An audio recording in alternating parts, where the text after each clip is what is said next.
네, 안녕하세요. 루이채널 루리입니다. 오늘 시황 관련 좀 설명을 드릴 거고, 먼저 나스닥 먼저 볼게요. 미증시 같은 경우는 갭으로 한번 빠졌었죠, 이날. 이날이 화요일이에요. 우리는 국장은 화요일부터 이제 진행이 됐었는데, 그 화요일 날 저녁에 이제 CPI가 발표가 되면서 개파락하고 시작을 했습니다. 그리고 뭐 크게 생각보다 밀리진 않았어요. CPI가 별로긴 했었거든요, 솔직히. 설마 했는데 홍해 이슈가 계속 작용이 돼가지고 분명히 CPI가 안 좋을 것 같은데 시장에서는 좋을 거라고 막 이제 뉴스가 좀 뜨다 보니까 저도 조금 아이러니해서 지난주에 말씀드릴 때 그렇게 CPI가 막 좋을 거다라고는 얘기를 안 했죠. 가늠하기가 힘들어서 저도 추측하기가 좀 어려웠던 부분인 것 같아요, 이때가. 그래서 갭으로 하락을 했는데, 자, 그 다음 날부터는 그래도 좀 상승을 좀 이어가 주면서 다시 웬만큼 돌려놨어요. 자, 요 내용 관련해서는 뒤에 뉴스로 좀 말씀을 드릴 거고요. 자, 근데 차트상으로 봤을 때 지금 지켜줄 수 있는 곳이 뭐 지표가 전부 다 안 좋거든요, 사실. 지표들이 전부 다 안 좋다 보니까 얘네들도 하락을 하고 올라가거나 아니면 옆으로 횡보를 때리는 모습이 나올 수가 있어요. 근데 작은 박스를 본다면은 자, 여기 고점, 뭐 고점 부분들 있죠. 자, 그랬을 땐 요만한 박스로 이제 이 구간에서 형태로 옆으로 이제 횡보하겠구나. 요 정도도 생각해 볼 수 있고요.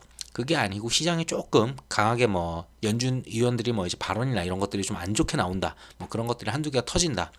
그랬을 때는 뭐 상업용 부동산이나 이런 게 터진다라고 했을 때 좀 큰 박스로 볼 수가 있어요.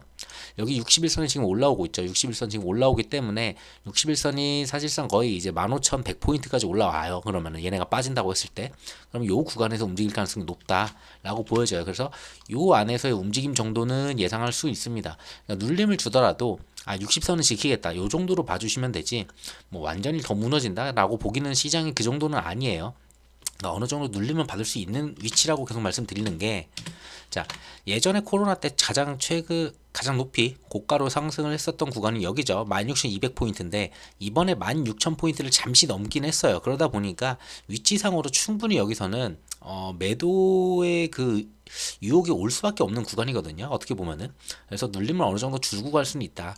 이렇게 주고 갈 건지 아니면은 여기서 그냥 박스로 버티면서 갈 건지. 근데 어쨌든 간에 요 안에서의 움직임 정도지 않을까라고 좀 보고 있습니다. 그래서 미증시는 그 정도로 봐주시면 되고, 미증시가 막 크게 눌린다고 뭐 국장도 눌릴 수야 있겠죠. 근데 크게 눌린다고 해서 막 예전처럼 금리 인상을 계속 하고 있는 상황에서의 눌림은 굉장히 눌림이 강했어요. 그때 당시는. 근데 지금은 이제 금리 인하를 언제 할지가 되게 중요한 그런 시기다 보니까 그 시기가 조금 늦어지겠네, 한 달 늦어지겠네, 약간 이런 식의 움직임이어서 그렇게 강하게 눌리진 않아요. 그래서 제가 보는 자리는 60선이 올라와서 요 박스 안에서 움직임 정도 나오지 않을까. 눌림을 준다면 뭐 그대로 돌파하고 올라가면 그냥 좋은 거죠.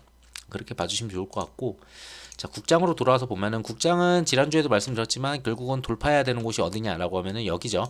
여기 고점이었었던 곳, 여기 고점이었었던 곳, 여기 고점을 돌파를 해야 돼요, 결국은. 근데 여기가 워낙에 지금 계속 돌파를 못했었던 구간이고 저항이 그러다 보니까 강해요. 그리고 사실상 내 종목들이 안 올랐다고 계속 느낄 수 있다고 말씀을 드렸죠, 지난주부터. 특정 종목에서 대형주에서만 일부 그냥 수급이 막 쏠리고 있어요.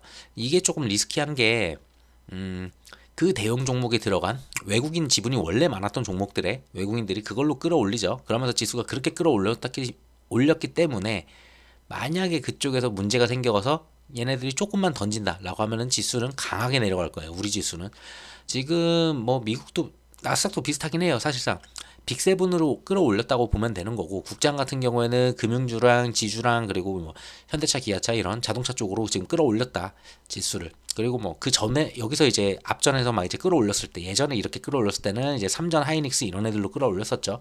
자, 특정 종목에서만 지금 끌어올리는, 지수를 끌어올리는 모습이기 때문에 걔네들이 조금 이탈 나와서 걔네들이 눌림을 받는다 라고 했을 때 중소형주들이 받아주지 않으면은 지수는 무조건 무너질 거예요. 그랬을 때는 뭐 내 종목 오르지 않았으니까 안 빠지겠지가 아니고 어차피 지수가 빠지면 같이 빠져요. 그냥. 네, 그래서 조금 좋아 보이는, 건강하게 올라간 지수는 아니다라고 전 보고 있습니다. 이 지수 자체가. 그래서 한 번 정도 얘도 여기서 저항을 당연히 맞을 가능성이 높아요. 그렇게 올렸다면은 여기서 눌림 받을 가능성이 좀 있다라고 전 보는 입장이어서 이 구간은 굳이 좋은 위치는 아니다. 뭔가 지금 새롭게 신규 매수를 해야 된다고 하면은 저는 굳이 지금은 아닌 것 같아요. 뭐 미장도 비슷하죠. 미장 같은 경우도 아까 말씀드렸다시피 여기가 지금 어떻게 보면 쌍봉 자리다 보니까 뭐 그렇게 좋은 자리는 아니에요. 눌림 줬을 때 좀 그러면은 눌림 줬을 때 좀 챙겨보자라는 그런 위치지. 막 빠질 자리는 아니지만 그래도 어느 정도 눌림을 주면은 그때 이제 좀 빠진 애들 그때 챙겨보자, 약간 그럴 수 있을 것 같아요 저는. 그래서 지금은 약간 관망으로 좀 가는 게 좀 좋지 않을까. 근데 다음 주 뭐 특별한 이슈는 없어서 막 그렇게 막 힘든 주는 아닐 것 같아요. 다음 주는 뭐 큰 뭐 지표가 나온다거나 그런 건 없어가지고 연준이 연들 그냥 발언 정도 있지 않을까 그렇게 보고 있어요. 자, 그리고 고객 예탁금을 보게 되면은 대충 이제 한 50조 정도에서 이제 53조까지 3조 원이 늘었는데, 사실 이거는 신규 상장하는 이제 공모주 이제 청약하기 위해서 자금이 좀 들어왔죠. 이번에 청약이 좀 많아요. 다음 주 상장하는 애들이 좀 많죠. 걔네들이 한 3개, 4개, 4개 정도 되는 것 같아요. 제 기억에. 4개 정도 되는데 걔네들이 좀 쏠리면서 거의 뭐 한 3, 4조 원대가 들어오지 않았을까 이렇게 보고 있습니다. 대충 거기에 청약한 금액들을 봤을 때는 뭐 그 이상 들어왔을 수도 있어요. 자, 그 정도 보기 때문에 결국 여기는 예탁금 는 건 아니다. 오히려 줄었으면 줄었지 늘은 건 아니라고 좀 보고 있어요. 자, 그리고 신용장고 같은 경우에는 뭐 17조 9천에서 뭐 17조 8천, 17조 7천, 17조 6천 뭐 계속 크게 늘지 않는 모습이에요. 그러니까 뭐 지수 자체는 올랐지만 거기서 이제 포모가 와가지고 막 달려들 때 이제 신용이 늘거든요. 근데 그럴 만한 종목들이 아니라는 거죠. 개인들이 포모가 와서 신용을 써가면서 들어갈 만한 종목들이 뭐 금융주, 지주사 그쪽은 그렇게 막 들어갈 종목들이 아니다 보니까 크게 늘지가 않는 그런 모습인 것 같아요. 그래서 그냥 지수만 그냥 어거지로 올렸다라고 좀 보고 있는 입장입니다. 자, 그리고 수급을 보면은 수급은 잘 들어와요, 정말. 다만 우리가 사는 종목에 지금 수급이 안 들어와서 문제죠. 어떻게 보면은 이게 이제 어 중형급들 뭐 중대형주들이 조금 이제 수급이 돌아와줘야 되고, 우선은 지금 대형주 일부 섹터에서만 지금 수급이 들어오니까 거기서 이어서 이제 중대형주들이 좀 올라주고, 그랬을 때는 이제 중소형주들이 좀 따라 올라주고, 요런 패턴이 이어진다면은 좀 건강하게 좀 추가적으로 이제 상단을 돌파하는 그런 모습이 나올 수가 있어요. 근데 중대형주가 만약에 수급이 못 따라온다라고 하면은 사실상 그 대형주들의 쏠린 수급이 한번 이탈하게 되면은 굉장히 또 지수를 흔들어주는 그런 모습이 나오겠죠. 자, 외국인 같은 경우는 앞전부터 계속 매집이 들어왔었고, 이때가 이제 그거였죠. 이때 강하게 들어왔을 때가, 그때가 밸류업 얘기가 나왔을 때 이때일 거예요. 자, 그리고 밸류업 얘기 나오고서 꾸준히 매집하는 그런 모습이고요. 뭐 특정 종목에 쏠려 있지만, 자, 기관 같은 경우도 밸류업 얘기 나온 다음에 뭐 꾸준히는 아니어도 그래도 나름 양호하게 그냥 매집하는 그런 모습이에요. 자, 그리고 코스닥 같은 경우는 좀 다르죠. 이쪽은 뭐 밸류업 프로그램도 아니고 지주사가 보통 코스닥에는 없으니까. 그리고 금융주들도 거의 다 코스피죠. 그리고 현대차, 기아차, 뭐 자동차에서 대형주들 전부 다 코스피죠. 그러다 보니까 코스피 쪽만 지금 수급이 들어가 있는 거예요. 자, 코스닥 같은 경우는 지난주인가 그 에코프로 얘기가 좀 나오면서 한번 조금 이제 2차 전지 쪽에 약간 수급이 들어간 적이 있었어요. 그때 금요일하고 월요일 이렇게 한번 들어갔었는데, 그 이후로도 뭐 크게 연속적으로 들어오는 모습이 없다 보니까 뭐 크게 뭐 수급이 들어온다라고 보기는 어려워요. 코스닥 쪽은. 뭐 기관도 역시나 뭐 들어오는 모습 없죠.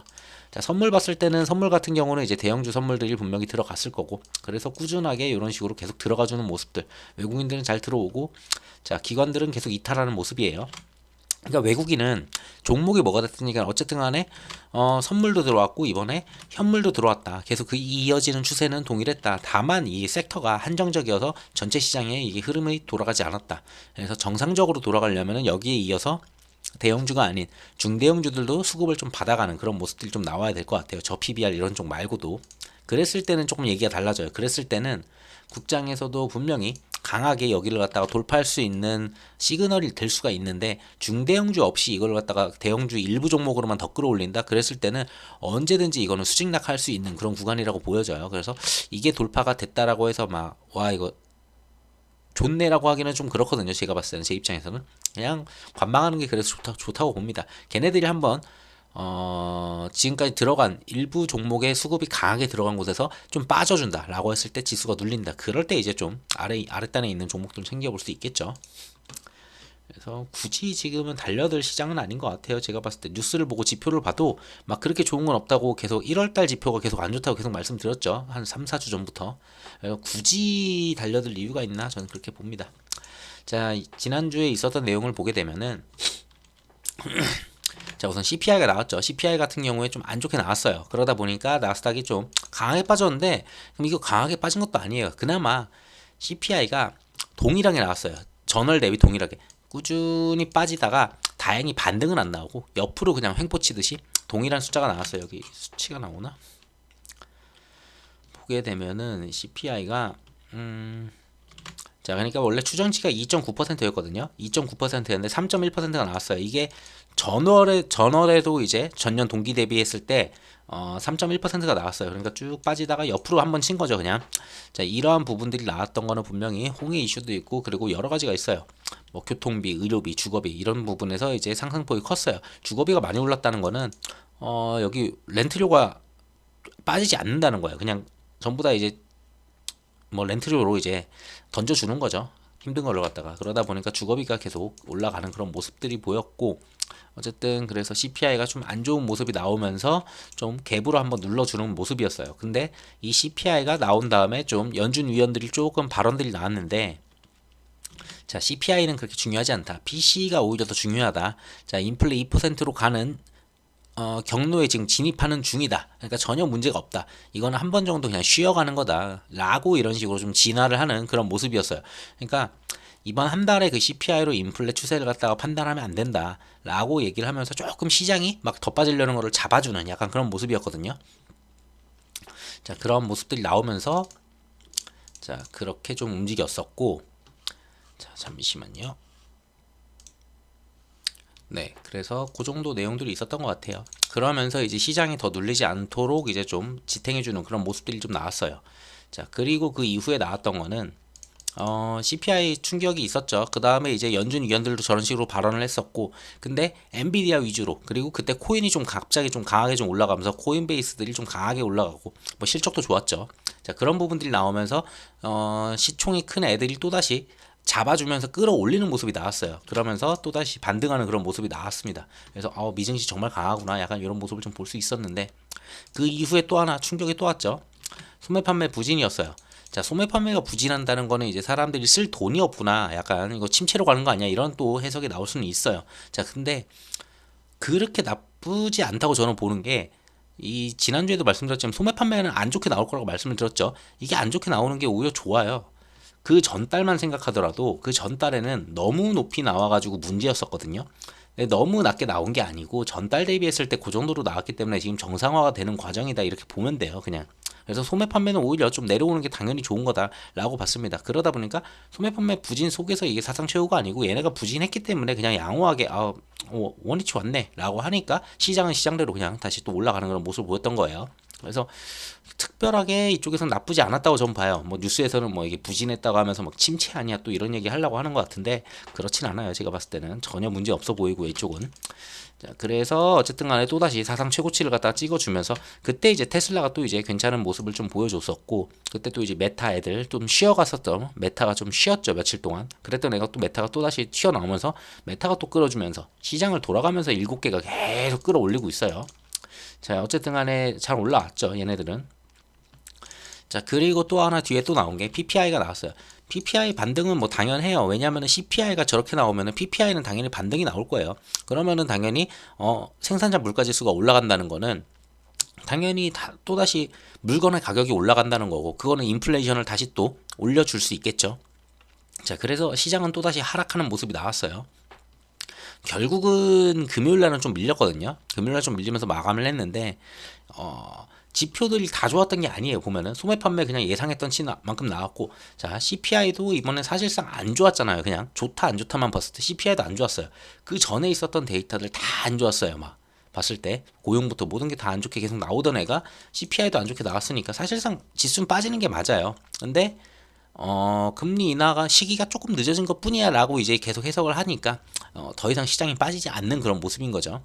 자, 그럼에도 이제 결국은 PPI까지 이제 또 반등을 하니까, 뭐 CPI가 이렇게 나왔으면 PPI 반등은 당연히 예상이 됐던 반대, 그러다 보니까 지수가 조금 밀리는 그런 모습들이 좀 나왔다, 금요일날. 그 정도 수준인 것 같아요. 막 크게 빠지진 않았더라고요. 근데 이제 이쪽에서 이제 금리 예상하는 이제 패드워치를 보게 되면은, 이쪽 같은 경우는 우선 3월 달이야 당연히 원래 이제 동결을 예상했으니까 동결이에요. 근데 5월 달에는 금리 인하 가능성이 좀 더 높았거든요. 지난주에 설명할 때만 하더라도 여기가 좀 더 높았어요. 여기가 한 40 몇 퍼센트? 거의 얘가 어쨌든 간에 이 세 개로 봤을 때는 가장 높은 수준이었었는데, 그게 아니고 지금 이제 5월에도 금리 동결을 할 거야 라고 이제 시장은 바라보고 있고, 이번에 지표들이 안 좋았으니까 저렇게 바뀐 거예요.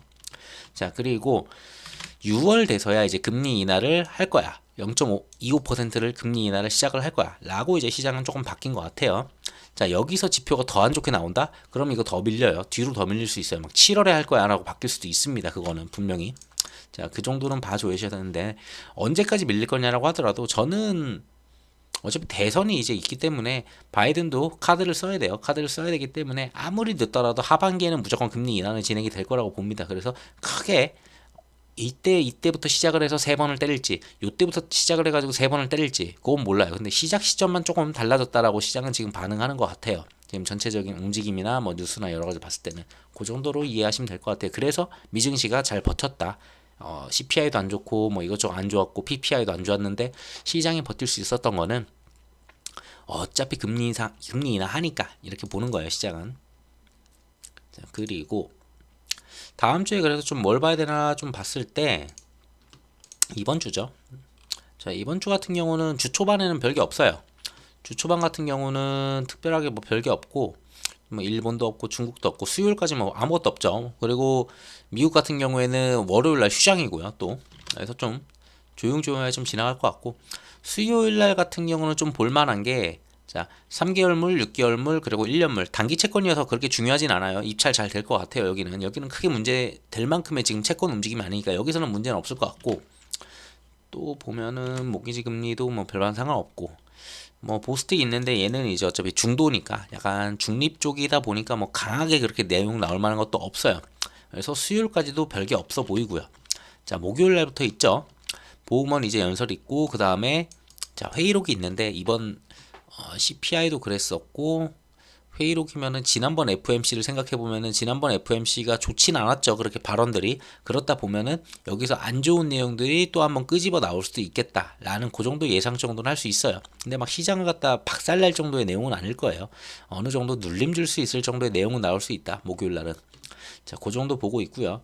그리고 신규 실업 청구 건수는 뭐 이쪽은 얘네들 같은 경우는 그냥 조금 늘었으면 좋겠어요. 좀 숫자가 좀 높이 나오면 좋죠, 지금. 왜냐면은 시장이 너무 강한 모습을 보여줬어요. CPI 강하죠, PPI 강하죠. 이래버리면은 금리 인상 더 해야 되는 거 아니야? 금리 인하 못 하는 거 아니야? 이랬을 때 고용이라도 좀 박살나는 그런 모습이 나와야 되니까 그러면 실업자가 늘어야 되니까 실업상 청구 건수가 늘어나는 모습이 나오면 그래도 시장이 좀 버텨주지 않을까 이렇게 좀 해석할 수 있겠고요.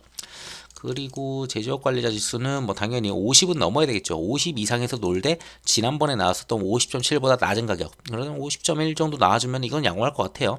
그리고 서비스 구매업도 약간 내려가는 게 좋으면서 내려가되 50 위에서 놀면 이 정도면 괜찮을 것 같아요. 그냥 예상치만큼만 나와주면은 잘 나왔다 이렇게 볼 수 있을 것 같고요.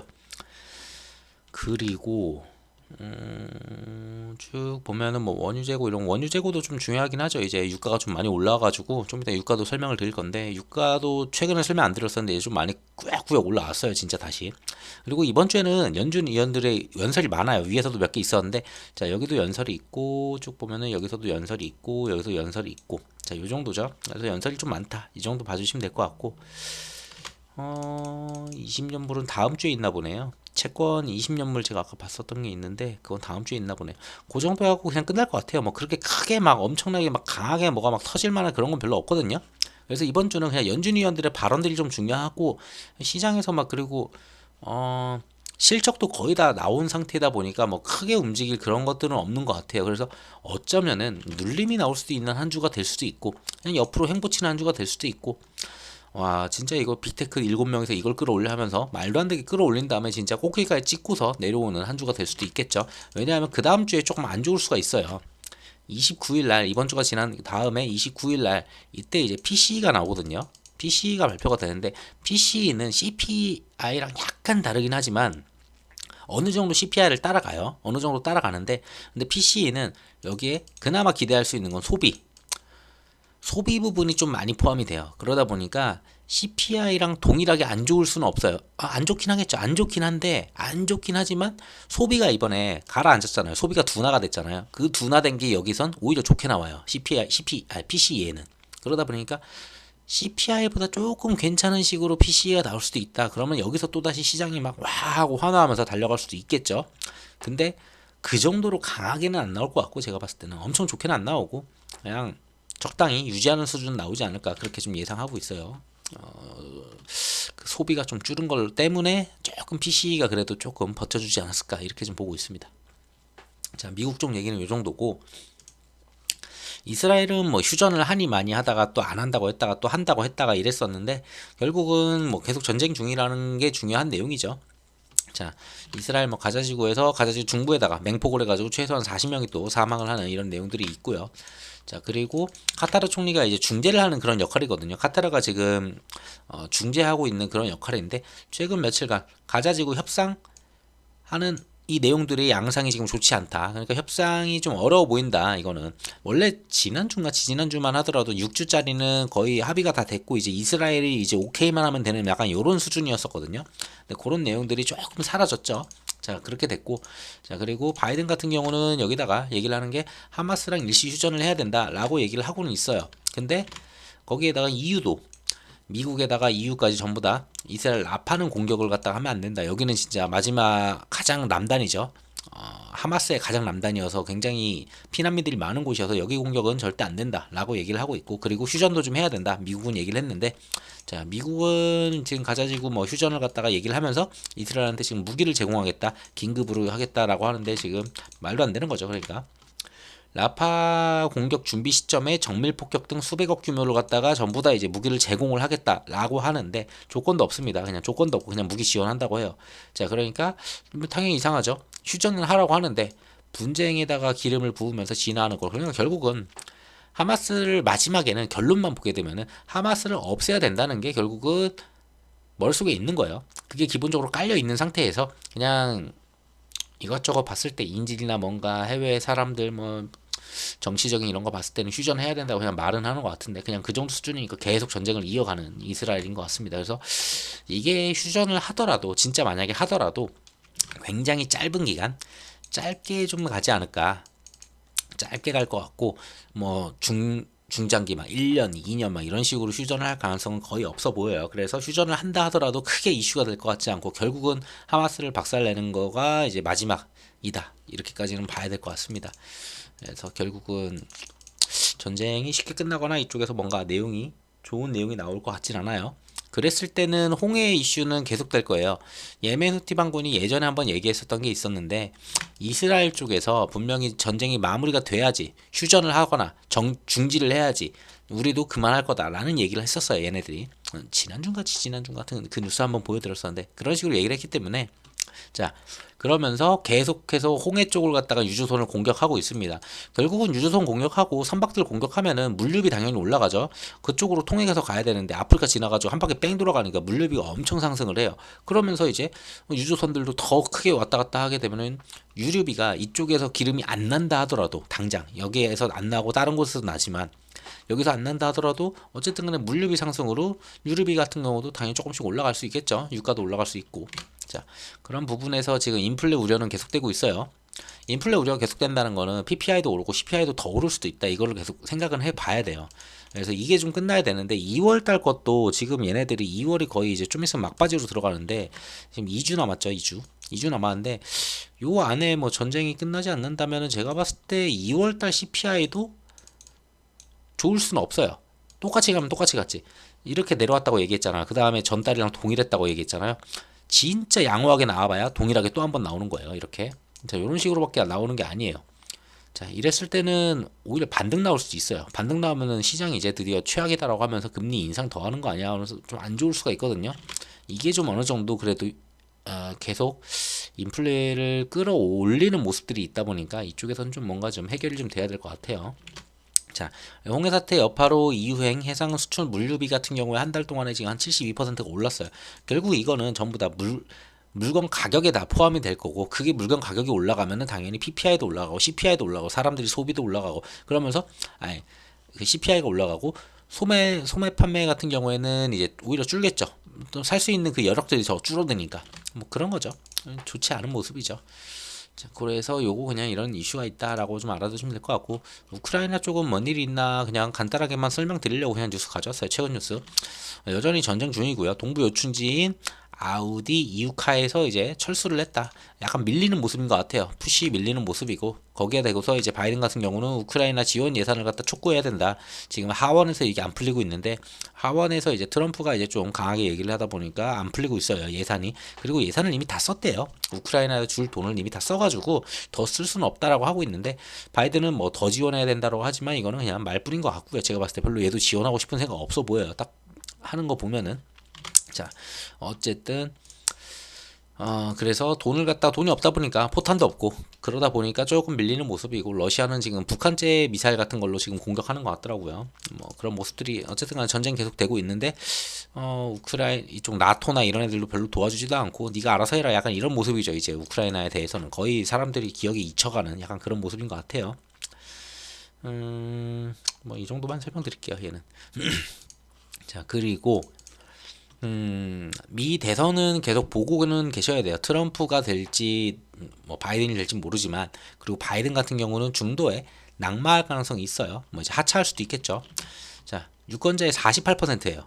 48%가 이렇게 생각을 하고 있다는 거예요. 거의 이러면은 진행을 하기가 좀 어렵지 않을까. 바이든이 지금 이제 80 몇 세잖아요. 그러다 보니까 82인가 81인가 어쨌든 그 정도 되죠. 자, 근데 11월 대선 때 이제 건강 탓으로 이제 뭐 치매 얘기도 되게 많았었고 뭐 실수하는 것도 되게 많았었죠. 기억력도 좀 많이 감퇴한 것 같고. 자, 그런 부분들 때문에 이제 쉽지 않다. 낙마할 가능성을 유권자들의 48%가 이렇게 생각한다는 거는 얘가 싫어서 다른 을 찍을 수가 있어요. 그러다 보니까 민주 쪽에서도 바이든을 계속 내보낼지는 모르겠습니다. 근데 뭐 경선에서는 어쨌든 바이든이 이기고 있으니까 나가긴 나갈 것 같은데 그 전에 만약에 건강 탓으로 낙마를 할지 그 정도는 좀 봐야 될 것 같아요. 근데 반대로 트럼프 같은 경우에는 나이가 4살인가 밖에 차이가 안 나는데도 낙마 가능성에 대해서는 32%로 지금 집계하고 있어요. 그러니까 얘는 낙마할 가능성은 거의 없다. 근데 32%로 집계한 이유는 그거예요. 얘는 지금 바이든 같은 경우는 건강 때문인데 트럼프 같은 경우에는 재판이죠.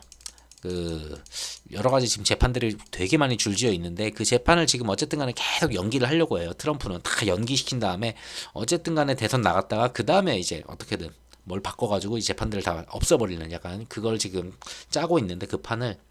자, 그래서 재판에서 지금 막 벌금이 수천억씩 나오더라도 또 항소하고 또 시간 벌기 계속 그걸로 가고 있어요.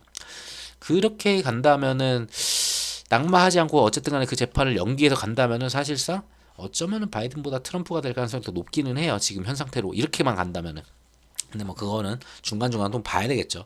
뭐 중간에 경선들도 계속 이어져 있고 그리고 좀 더 아직 시간은 많으니까 한 7월쯤 가야지 이제 제대로 된 판이 짜여지거든요. 자, 그때까지 좀 지켜보면 될 것 같아요. 그래서 꾸준히 볼만한 내용은 요건 것 같아요. 자, 그리고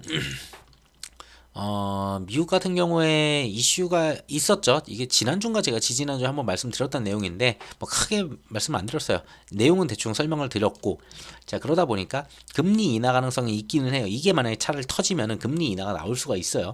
자, 연준 부의장 같은 경우에 은행권 상업용 부동산 대출에 대해서 이제 모니터링을 하고 있다. 이게 뭐냐면은 누군가가 은행한테 빌려서 이제 대출을 받아가지고 상업용 부동산 투자했는데 그걸 갖다 돈을 못 갚는 상태도 있을 거고 그리고 은행이 이제 직접 투자를 해가지고 지분 투자를 하거나 이런 식으로 했는데 거기서 이제 월세나 이런 걸로 나왔을 때 이자보다 더 많이 나와야 되거든요. 근데 그런 부분들이 안 잡혔을 때 오히려 이자가 더 높으면 마이너스 역마진이잖아요. 여기 투자한 게.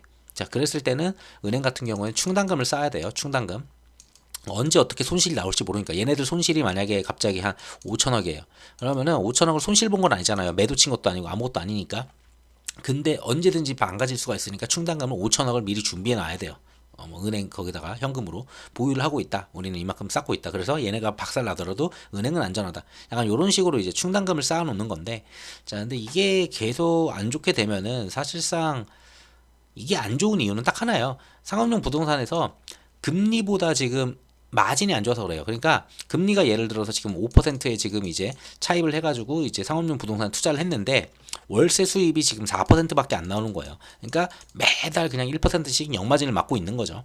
자, 그러다 보니까 이제 여기에 대한 투자 가치가 떨어지니까 얘네들 가격이 떨어지죠. 상업용 부동산 가격이 떨어지는 거예요. 그래서 금리 인하가 무조건 절실합니다. 금리 인하만 되면은 솔직히 이거 다 별로 신경이 안 써져요. 뭐 국내에서도 PF도 동일해요. 금리 인하가 진행이 되게 되면은 PF의 그 사업성이 안 좋았던 거는 단순해요. 5% 이자 받아가지고 4% 이걸 수익 내면은 영마진이니까 지금 PF 진행이 안 되는 건데, 금리 인하가 만약에 진행이 돼서 5%에서 만약에 3%로 만약에 내렸다, 시장 금리가. 자, 그럼 3%의 돈을 빌려가고 4% 마진을 갖다 땡길 수 있다. 그럼 PF의 사업성이 좋아지죠. 그러면 PF도 진행이 가능하죠. 지금 다 비슷한 상황들이에요. 그래서 결국은 금리 인하가 가장 절실한 상태고, 은행권마저도 만약에 이 충당금이 어려워진다라고 하면은 조금 내용은 달라지겠죠. 그러면은 이쪽에서도 금리 인하를 할 수밖에 없는 그런 상태가 올 수도 있어요. 자, 이거 나왔을 때 제가 그때 얘기했었던 것 같아요. 지난주에서는 지지난주 몰라도 뉴욕 커뮤니티 은행이 이제 주가가 폭락을 했어요. 폭락한 내용들은 그 전주에 얘기했으니까 간단하게만 그냥 읽어보시면 될 것 같아요. 그냥 좀 찾아보신 다음에 내용 읽어보시면 되게 간단합니다. 그러한 케이스로 이쪽 뉴욕 커뮤니티 은행이 조금 무너졌다, 약간 이렇게 보시면 돼요. 그래서 추가적으로 금융권이 더 무너지는지 약간 요거 보는 건데, 막 전처럼 실리콘밸리 때처럼 준비 안 된 상태로 와르르 무너지는 이런 케이스는 거의 없을 것 같고요. 여기에 대해서 이미 다 준비를 하고 있기 때문에 그냥 최대한 버티다가 도저히 안 된다 싶을 때는 은행에다가 지원을 좀 해주는 그런 방식으로 갈 거고, 그래도 안 된다라고 했을 때는 금리를 갖다 인하하는 방식으로 좀 가겠죠. 그래서 그냥 이런 내용이 있다라고 보시면 될 것 같고, 이 내용으로 국장을 갖다가 건드리게 된다면은, 앞전에 말씀드렸지만 국장에서 지금 많이 산 게 금융주, 그리고 지주사도 또 이제 금융지주사들 되게 많거든요. 자, 이쪽 지금 굉장히 외국인들 돈이 많이 들어오면서 굉장히 높이 끌어올렸어요, 진짜 한도 끝도 없이. 근데 이 뉴스로 만약에 국장의 하락을 갖다가 유도하려고 뉴스를 갖다 터트린다? 그러면서 외국인이 갑자기 이탈을 한다. 그랬을 때는 조금 문제가 생겨요. 그랬을 땐 국장이 와르르 한번 무너질 수는 있어요. 왜? 그걸로 지수만 올렸으니까. 근데 뭐 내 종목이 더 얼마나 빠질지 모르죠. 왜? 안 올렸으니까. 내 종목들은 별로 어느 정도 좀 빠지긴 하겠죠. 자, 그쪽에다가 투자한 케이스가 좀 있어요. 금융지주사들이. 자, 해외 부동산 지금 이쪽이 지금 리스크가 있는데 당연히 여기도 충당금을 쌓으면 돼요. 근데 충당금을 쌓기에는 얘네들도 돈이 어느 정도 한계가 있을지 모르겠지만, 여기다가 투자한 게 있다 보니까 국내에 있는 금융사들이 해외 부동산에 투자를 했는데, 상업용 부동산 투자했는데 거기서 이제 안 좋아지니까 당연히 금융사 부실로 이제 번지기 전에 충당금을 쌓으라고 하겠죠. 국내에서도 충당금을 미리미리 쌓아놔라라고 할 거예요. 은행권이나 금융권한테. 자, 그랬을 때 이거를 쌓는 애들이 있고, 못 쌓아서 결국은 이걸 손실 처리해야 돼가지고 결국은 마이너스 처리를 때려버리는 애들도 있을 거예요. 그러면서 이쪽 무너지는 거 아니야? 금융위기 아니야? 또 약간 요런 또 내용들을 가지고서 국장을 무너뜨릴 수도 있지 않을까 해서 그냥 이 내용 설명드리려고 가져왔고요. 이 정도 있다고 보시면 되고, 궁금하시면 더 찾아보시면 될 것 같아요. 자, 그리고 이번 주에 이제 금통위에서 이제 또 진행을 하죠. 2월 달에 있죠. 미국은 없지만 한국은 2월 달에 있어요. 그래서 이번에도 동결일 거예요. 그냥 쭉 동결 때리다가 미국도 쭉 동결하다가 언젠가 한번 이제 내리기 시작하겠죠. 그럼 바로는 안 내려도 그 뒤에 따라가는 식으로 한번 내리면 여기서 따라가고, 그리고 한번 또 이런 식으로 내리면은 우리는 한 두 번 쉬다가 이렇게 내리고, 약간 이런 식으로 가지 않을까. 그러면서 어느 정도 갭을 조금씩 줄여 나가려는, 한 달씩이라도 좀 줄여 나가려는 그런 모습들이 나오지 않을까 그렇게 보고 있어요. 어쨌든 간에 이거 하반기 가야지 솔직히 인하를 할 것 같아서, 뭐 지금 당장은 계속 둘 다 동결로 계속 가지 않을까 그렇게 보고 있습니다. 뭐 특별한 게 없어요. 그래서 금리 인상을 한다거나 이런 것도 없고, 인하를, 그래서 이것도 별 내용이 아니다 라고 그냥 설명드리려고 가져왔습니다. 자, 그리고 중요하게 봐야 될 것들은 여기서 채권금리가 4.3%를 사실상 넘었어요. 어떻게 보면은 진짜 중요한 자리는 저는 여기 4.3% 여기라고 봤거든요. 여기 4.2에서 4.3 왔다 갔다 했어요. 근데 요 구간 지금 넘었거든요. 넘고 지금 내려왔는데 솔직히 이건 좋진 않아요. 어떻게 보더라도. 자, 상승하는 요 라인들이 요렇게 있죠. 지금 이렇게 계속 가고 있죠. 자, 여기야 이제 제가 봤을 때 요날 이거를 이렇게 빠졌던 거는 좀 특이 케이스였고, 그 옵션이 있었는지 몰라도 어쨌든 간에 상승으로 쭉 이동하는 그런 모습입니다. 지금 좋진 않아요. 그리고 여기 상단이기 때문에 이 상단을 넘었으면 안 되는데, 지금 지표들이 워낙에 안 좋다 보니까 언제든지 계속 올라가려고 계속 꿈틀꿈틀 거리거든요. 근데 여기를 넘어서는 순간에는 거의 뭐 바로 사실상 4.5까지도 거의 움직일 수가 있어요. 뭐 여기죠. 자, 요 구간까지도 거의 움직일 수가 있다. 4.5까지도 충분히. 그래서 4점 한번 치고 또 내려올 수가 있겠죠. 그랬을 때는 좀 시장이 안 좋은 식으로 또 움직일 것 같아요. 지금 올라가는 지수랑은 영 반대인 채권 금리거든요. 그래서 지금 올라가는 지수는 저는 가짜 지수라고 계속 말씀드리는 이유가, 채권을 보든 환율을 보든 유가를 보든 지금 다른 경제 지표를 다 보더라도 전부 다 별로예요. 다 별로인 상태인데 지수가 올라가네? 시장이 좋네라고 이해를 하기가 되게 어려워요. 특정 종목으로 그냥 지수를 끌어올린 거니까 저거는. 자, 그래서 채권금리도 약간 안 좋아요. 얘도 4.3을 넘는지는 계속 보셔야 돼요. 4.3을 진짜 강하게 한번 돌파를 또 한번 하면은 이거는 진짜 문제가 있다라고 보시면 돼요. 4.5까지 간다라고. 자, 그리고 환율 같은 경우도 특별하게 봤을 때는 크게 본다면은 1360원 정도 이 라인이 굉장히 중요하겠죠. 예전에 이제 고점으로 작용했었고 여기에서 또 고점으로 작용하고 눌렸으니까 자 강한 저항이고 또 하나의 또 라인을 본다면 1350원이 있어요. 자, 이 구간들 자, 1350원, 1348원 뭐 50원이죠. 자, 요 라인에서 이제 눌림 받는 형상들이 계속 나와서 여기서 우선 눌림을 받아서 지금 1330원이에요. 자, 하단으로 봤을 때는 1321원이거든요. 여기가 이제 저항이에요. 자, 저항. 그래서 요 라인을 지금 못 내려가고 있어요. 자, 요 라인 아래로 만약에 내려간다 라고 하면은 환율은 괜찮아요. 되게 좋아졌어요. 좋다고 볼 수 있기 때문에 크게 문제가 안 돼요. 근데 지금은 뭘로 보든지간에 여기다가 박스 치고 여기다가 박스 치고 이 안에서 지금 움직임이죠. 자, 여기서 위로 갈지 아래로 갈지는 가봐야지 아는 거예요. 솔직히 알 수가 없어요. 이거는 뭐 여러 가지 내용들이 워낙 다르다 보니까. 근데 미국에서 저런 식으로 CPI가 안 좋고 저래 버리면은 좀 좋진 않죠. 그래서 얘도 조금 별로다 이렇게 보시면 될 것 같고, 그래서 추가로 더 내려가 줘야 됩니다. 그래서 내려가는지 올라가는지 그것만 좀 확인하시면 될 것 같고, 유가도 특별하게 제가 말씀을 별로 안 드렸어요. 왜냐하면은 중동에서 이스라엘 이슈가 터지고 뭐 홍해 이슈가 터지고 하더라도 그쪽에서는 뭐 유가를 갖다가 완전히 좌지우지하는 그 동네는 아니다 보니까 크게 막 이게 막 변동성을 안 보여줬거든요. 그냥 전쟁이 일어났는데 중동에서 한 번씩 그냥 잡주들이랑 그냥 좀 움직이는 그런 모습이었었지, 실제로 유가에는 그렇게 막 큰 변동을 주지는 않았어요. 자, 그랬었는데 보시다시피 뭐 그냥 찔끔 올라갔다 찔끔 내려갔다 다시 이런 식인데, 자, 하단 추이가 점점 올라가고 있고 여기서 이렇게 동일하게 상단 추이가 똑같이 올라가면서 상승 터널을 지금 만들고 가고 있거든요. 자, 요랬을 때 지금 여기가 이제 저항이에요. 아, 여기. 자, 여기가 저항이죠. 지금 여기 저항. 근데 이러한 상승 터널을 이어가면서 자, 하단은 점점 올라가고 여기를 돌파했을 때는 유가는 좀 강하게 올라갈 수 있다. 어디까지 강하게 올라가느냐 봤을 때는 대략적으로 83불 여기 보이죠? 우선 자, 83불 때에 이제 저항이 하나씩 또 있어요. 여기를 돌파했을 때 83불까지 또 한 5% 가까이 올라갈 수 있는 그런 상황이죠. 그랬을 때는 유가가 또 올라가면은 안 좋아지죠. 시장 자체가 전부 다 안 좋아져요. 또 긴축해야 되고 전부 다 상황이 좋지 않아지는 그런 모습이기 때문에 유가도 여기를 돌파하는지 이걸 좀 봐주셔야 됩니다. 그러니까 전체적으로 제가 좀 안 좋은 식으로 얘기를 했는데 지수는 좋아가지고 이게 무슨 소리 하는 거냐라고 할 수는 있어요. 그냥 지수 보고 이거 봤을 때는. 근데 지수를 갖다 끌어올린 종목을 잘 보시면은 그냥 대놓고 일부 종목 뭐 많다고 해봤자 한 50 종목 될까요? 한 50 종목으로 그냥 지수 끌어올린 거예요. 그냥 대놓고. 코스닥이나 코스피나 전부 다 종목수가 지금 2,400개인가 2,500개 정도 되잖아요. 그 중에서 한 100개 미만으로 그냥 잡아다가 끌어올리는 거거든요. 그래서 이 지수를 믿으면 좀 어렵죠. 그래서 어쨌든 간에 우리는 근데 이걸 올라갔을 때는, 근데 그게 아무리 그렇게 끌어올린다고 하더라도 여길 넘기려면은 여길 강하게 치고 더 넘기려면은 걔네들만 끌어올리긴 저는 힘들다고 봐요. 분명히 더 끌어올리면은 자, 중대형주가 무조건 움직여줘야 돼요. 최소한 3조 이상짜리들 막 이런 애들 있죠. 1조에서 3조 사이 애들, 그런 애들까지도 전부 다 좀 수급이 쫙 들어가면서 외국인 수급이 거기까지도 막 들어가는 모습이 나오면은 시장이 와 하고 진짜 갈 수 있는 건 맞아요. 그랬을 때는 외국인들이 그 정도로 사준다면 환율도 조금 더 내려갈 가능성도 있고요. 그랬을 때는 전체적으로 좋아지는 환경이죠. 자, 그게 만약에 그렇게 안 가고 만약에 지금 대형주 일부 쏠림으로 가는데 이 대형주에서 물량이 터진다. 그랬을 때는 지수는 내려가겠죠. 그랬을 때는 지금까지 오르지도 않았었던 중대형주나 아니면은 중소형주도 애들, 그런 애들은 같이 빠질 수밖에 없는 거예요. 그래가지고 저는 개인적으로 차라리 요 라인을 하나 그어보고는 싶어요. 자, 요 라인을 하나 그었을 때, 자, 이걸 지울게요. 이거는 하락했을 때 이거였어가지고, 자, 요 라인을 하나 그려보면은 앞전에서 날라오는 하단이 이런 게 있어요. 진짜 이거는 강하게 지지할 수 있는 그 라인이어서 계속 그려놓고 있는 거고, 자, 여기서 이제 또 하나의 라인을 그려본다면은 이런 식으로 라인이 그려지거든요. 그랬을 때 이걸 좀 복사를 해서 보면은 자, 요 정도가 좀 보일 것 같아요. 대략적으로 요 정도 보이네요. 대충. 자, 그랬을 때는 여기가 지금 저항으로 작용을 몇 번 했었던 자리고, 여기도 저항으로, 이건 오버슈팅 했다가 빠지는 거죠. 그래서 여기는 삭제.